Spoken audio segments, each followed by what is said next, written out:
Hey guys, welcome to the second session of our system design series. In this session, we are going to talk about the server side of the world. If you guys remember, in the first session, we spoke of client server architecture and how do the client interact with the server, and we spoke a lot about the client side of the world. We saw how browser parses the page, the request which is coming to it, and converts it into an entire web page, which we actually see on the browser. And we also saw like how do we resolve the IP address from a domain name through the DNS servers. And yeah, so we'll today in this session we are looking at the server side of the world. Okay, like how do the server takes up the request, how do it converts the request into a format which is understood by the application which is running on server, how do it converts it and forms a response and which is understood by the client. Okay, so all those things is what we are looking for in this session. We'll definitely going to get a lot of answers around them. And yeah, so whenever we think of a server, we only think of a one single box, right? And just a heads up, like a box is a server itself. I'll be using this nomenclature a lot in the upcoming sessions as well. We think of one single box, but generally it's not one single box. Okay, it's actually a combination of multiple boxes which is running behind something known as load balancer. But that's for later stage. We'll talk about it again in the later session. Today we plan to discuss this part of the server on how do server takes up the request and converts it into a response. Okay, but before we move on there, let us see like what different kind of architecture exists for the server itself. So in general, there are two different kind of architecture. First one is the two-tier architecture, and then there is a three-tier architecture. Okay, the two-tier architecture, like in general, when we talk about server, there are two different, like there could be application, but there is something known as data storage layer, and that's definitely is going to be there in the server. So data storage plus web server like Apache or Nginx could itself become a potential server for us. Okay, so two-tier architecture generally have a Apache or a Nginx which is sitting on top of the database, and then it is fetching the static resource for us. So in two-tier architecture, we only have a client as well as a data store. Whereas in a three-tier architecture, we have an application server in between the client and the database. So in three-tier architecture, there could be some application which is running over here like Ruby on Rails, Laravel, CodeIgniter, different other application server, which we'll talk about in later. Okay, so now if you look at a very common kind of basic web server, how does it look? So a web server consists of two important parts.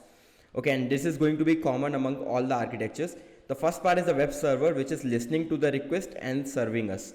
Okay, so the most common web server which we use is Apache, and then the like a little sophisticated ones using Nginx. So what does Apache do? Apache basically listens on port number 80. So the request is coming out of here.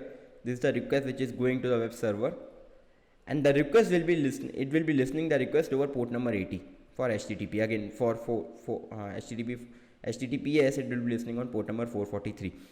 So on port number 80, Apache will listen. Suppose I am hitting dmux.in. Okay, so what does it mean? It basically means that I want to go to the root directory. Okay, now what Apache does is there is a place in the file system on which all the static files are stored, and this we are talking about only static files. Okay, so Apache by default maps this place and serves the content whatever is coming. So if dmux.in is coming up, it will only go to the location on which all the files are present, and it will return me index.html file. By default, if the location is not mentioned, we will take up index.html file only.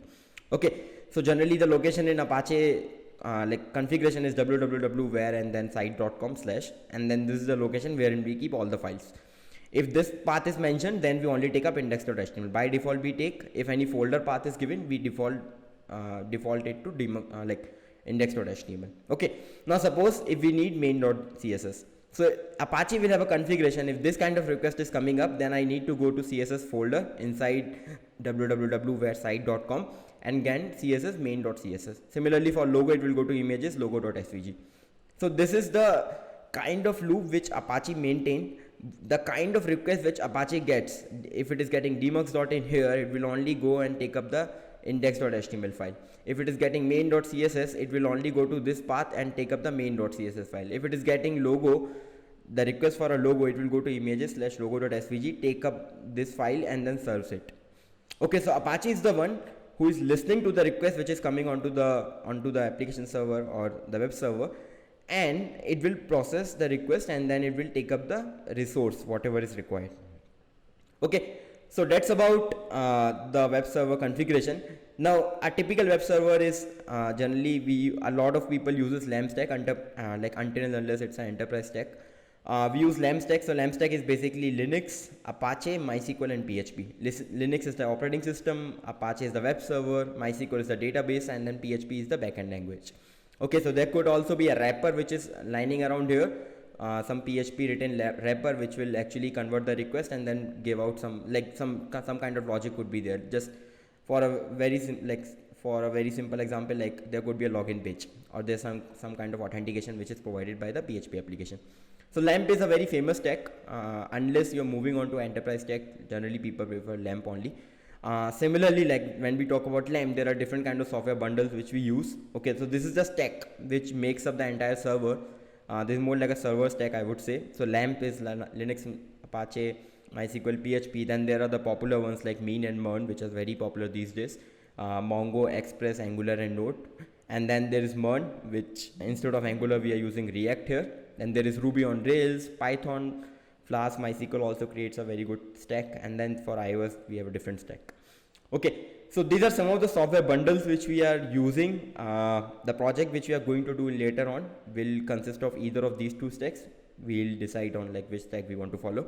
But LAMP is more like a conventional stack. Okay, so my advice is like before moving on to these stacks, try to understand LAMP. It's very simple, most basic for hosting a website. Very simple, easy to set up in 2 hours.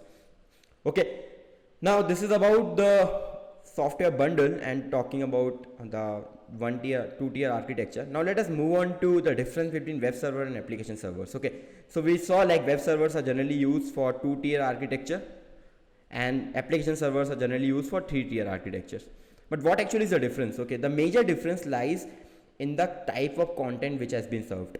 Okay, so in web server we only serve static content. What is static content? Like we have hard coded some file, index.html, home.html, some images are there, some gifs are there, some videos are there, some logos are there, and then all the static content is served by Apache. This web server will be running on Apache only. Remember in the above example we saw like how Apache is listening to the request and then giving out the specific file from the file system. This is exactly what is happening in 2-tier architecture. Okay, now coming to the second part, which is 3-tier architecture. In 3-tier architecture we have one more added layer, which is the application layer. Now application layer is important because it can serve dynamic content. Okay, it can add some business logic validation, and yeah, it can add any kind of validation in it. We can write any kind of custom validation, and it's more like a wrapper on top of the web server. So in this 3-tier architecture, instead of going directly and talking with the database or the file system, web server will first go through the application server. The application server will then talk to the database or the file system. Okay, so that's the major difference here. Now a typical application server will look something like this. Okay, so if you see, there are multiple frameworks which are used for application servers. Typically all of them are based upon MVC only, which we are going to cover in depth. Model view controller.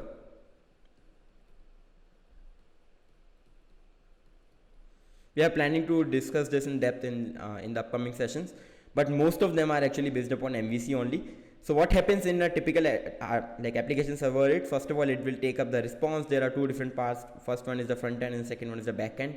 And front end and back end are located on the same machine. They could be on a different machine as well. They talk to each other. The back end server contains all the logic, and like this is how we segregate the like this could be written in different languages as well. Front end could be in different language, back end could be in different language depending upon the frameworks.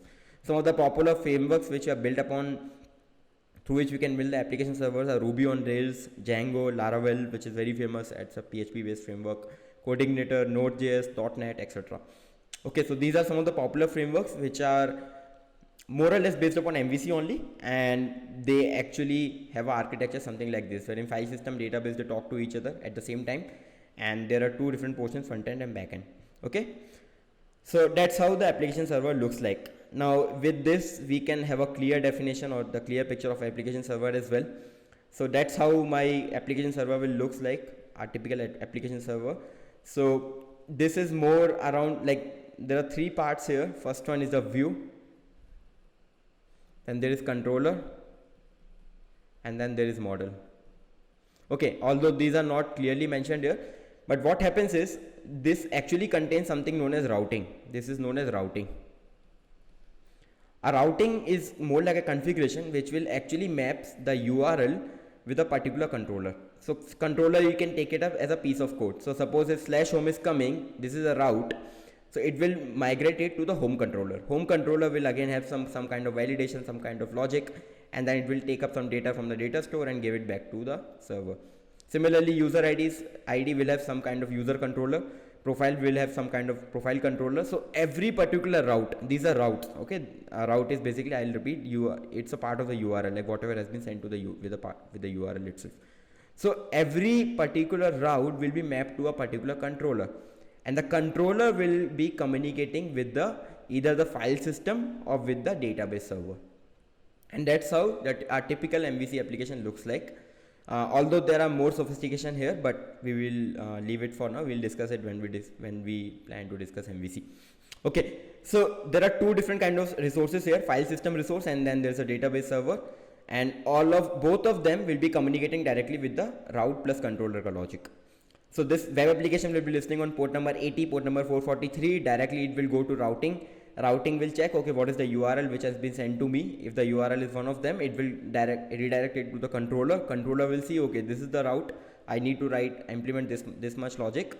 And then along with the logic, it will take up data from the file system and the database server and creates a bundle, creates a response, and send it back with the same route.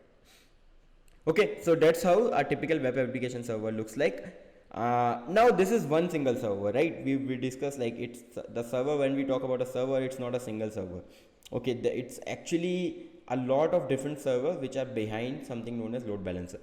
So it's time for us to discuss a larger view, a larger picture of what actually happens behind like these big players like Amazon, Flipkart, Microsoft, Google. How do their websites looks like? So it's basically, the architecture is something like this. This application server is exactly replica of what we spoke about. This is the application server which we are taking here. It could be running on one of these frameworks: Ruby on Rails, Django, Laravel, Coordinator, Node.js. It could be running on any of them. And this application server is actually replicated multiple times. Each of them will have different IP. Okay, now all of the application server will be in the same state. Since they are not storing anything, they can remain in the same state, and all of them will be talking to the same database server. So a very high level view will look something like: a client will be calling the Elastic Load Balancer. A load balancer is a device or a hardware which actually divides the load among multiple servers. So these are multiple clones of a single server. Obviously there will be different hardware boxes, and Elastic Load Balancer, suppose if there is 100% load which is coming up here, the Elastic Load Balancer will divide the load uniformly. So it will make sure 33% of the load will go in either of the boxes. Now talk about a larger community or a larger company like Google. They must be getting a lot of requests per second. Okay, now how do we measure the request? We measure the request in terms of QPS, which is known as query per second. Now that's how we measure the request. Suppose if 100 QPS is coming to load balancer will divide 33 QPS here, 33 here, and 33 here. So each of these application server will be taking up 33 requests at a time. Okay, all of them will have their own web server, their own application. All of them will be fetching data from the same data source. Now why is it a requirement to keep the same data source? Because we want to keep one single source of truth for the database. Okay, suppose it is having a different database, I create a user, it creates on this application server. Then I again try to log in and the request go to this application server. So this application server will not have my data, right? It will not be able to authenticate me. That's why it is required to keep a one single data source for all the data, like all the data which is present on my website. So that's how the high level picture looks like. The client will initiate a request with a load balancer. Remember in the very first session we discussed like how DNS is resolving www.google.com and giving me an IP. That IP is actually not the server IP. The IP is actually the load balancer IP. It will give me the IP of the load balancer, and then we hit the load balancer. So what are the additional things which are happening here? Second is security. We are not exposing the server's IP to anyone. We are only exposing the Elastic Load Balancer's IP. So all the servers are private in private network.